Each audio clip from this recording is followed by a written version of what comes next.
Hello everyone, তো আজ আমাদের এখানে কিন্তু খুব সুন্দরভাবে বাৎসরিক পুজো হয় এই মন্দিরে। এই দিনই উদ্বোধন হয়েছিল সেটারই পুজো। তো চলো, হর হর মহাদেব।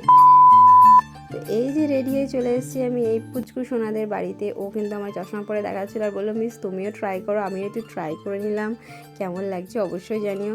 তারপরে কিন্তু আমরা এই যে চলে এসেছি এই যে আমাদের বাবার মন্দির, আর গিয়ে কিন্তু ফল প্রসাদ পেয়ে গেছিলাম। তারপরে খেয়ে কিন্তু বসে গেছিলাম খাওয়ার টেবিলে।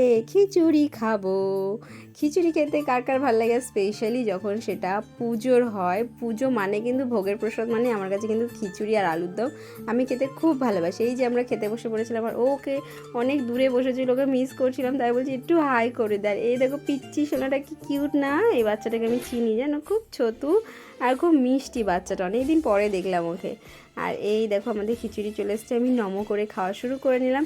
আর হ্যাঁ, পুরো ফিনিশড করে খেয়েছি আমরা, কিন্তু খেতে খুব সুন্দর হয়েছিল। বাবার ভোগের প্রসাদ বলে কথা, তাই না বলো?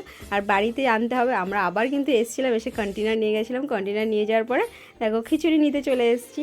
তো দাদাটা বকে আমি বলছি, দাদা তুমি কি খিচুড়ি দেবে না? বলছি দাঁড়াও দাঁড়াও একটু কথা বলে নিই। তো আমরা খিচুড়ি নিয়ে চলে আসলাম। তোমাদের কেমন লাগলো ভিডিওটা অবশ্যই জানিও। চলো টাটা, হর হর মহাদেব।